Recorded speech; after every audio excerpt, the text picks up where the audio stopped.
je vous le dirai. Si vous êtes là pour la grippe ou pour une autre raison qui ne met pas votre vie en danger...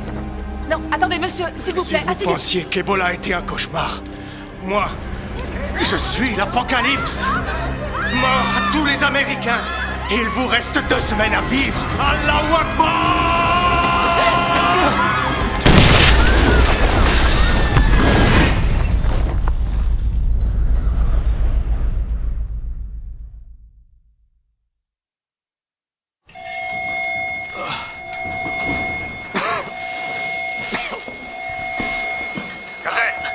Mais qu'est-ce qui s'est passé?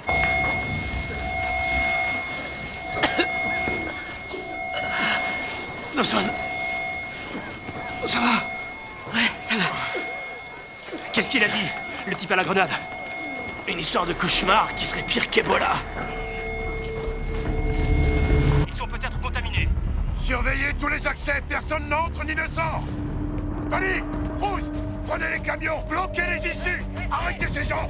Attendez, retournez aux urgences. Entrez à l'intérieur. N'avancez pas, restez où vous êtes. Hé, stop. Stop, on sort pas. Je l'ai. Stop, arrêtez-vous. Hé. Stop, je vous ordonne de faire demi-tour et de retourner à l'intérieur.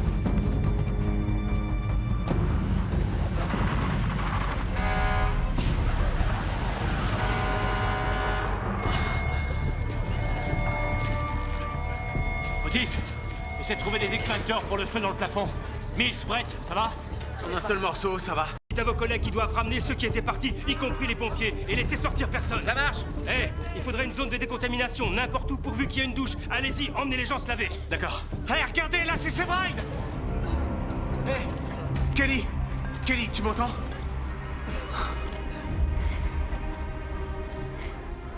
Je sens rien, son pouls est très faible. Traumatisme au dos et au thorax. Il a reçu des éclats de grenade. Laissez-moi regarder. Non, morgue, y a plus rien à faire. Quoi? Le pourcentage de survie est quasi nul. Je m'en fous complètement des pourcentages.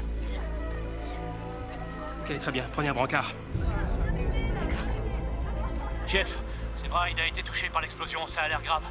Le Toubib voulait même pas s'en occuper. D'accord. Tiens-moi informé. Allons-y, s'il vous plaît, on rentre. Allez, allez.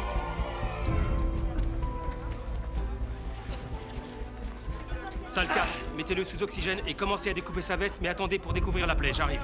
Très bien.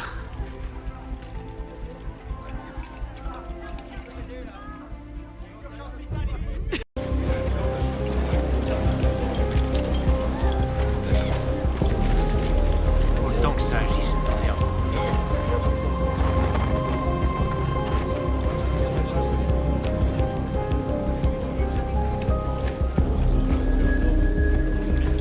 Excusez-moi, pardon. Qu'est-ce qu'il y a? Le feu continue sans doute dans le plafond au-dessus des asperceurs automatiques. Ça risque de se propager très vite. On n'a plus d'extincteur, on n'a rien pour combattre l'incendie. Je sais. Tiens, prends ce chariot.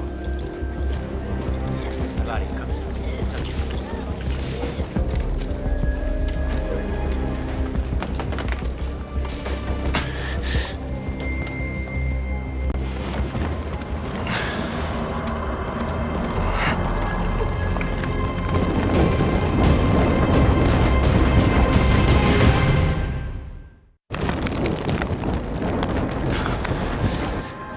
C'est le système électrique qui brûle.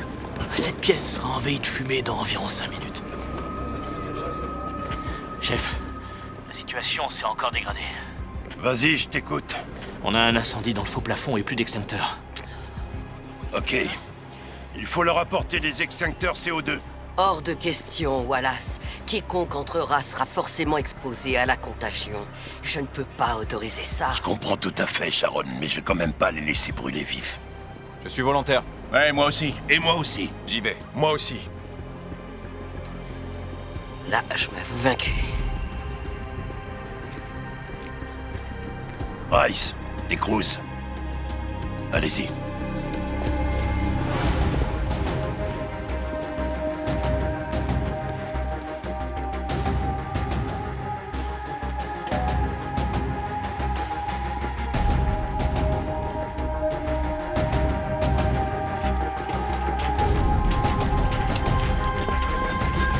On recule jusqu'au pont, s'il vous plaît. Home service. Par ici. Je veux une échelle ici, sous la ventilation, et j'en veux une autre là. Rice, prends la table qui est là. D'accord. Et voilà.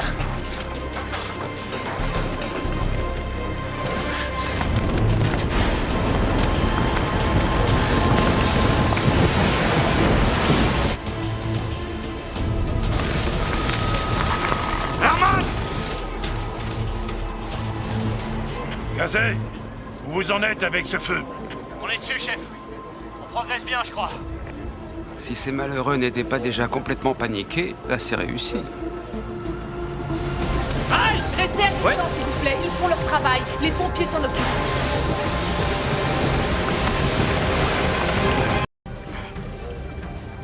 Le feu est éteint, chef. Et la fumée, ça donne quoi? Il y en a un peu, mais c'est gérable. Là, on est tous soudés, hein. Et c'est vrai, c'en est où? Il est toujours inconscient. On sait pas. Ok. Surtout, tiens-moi au courant. D'accord, chef.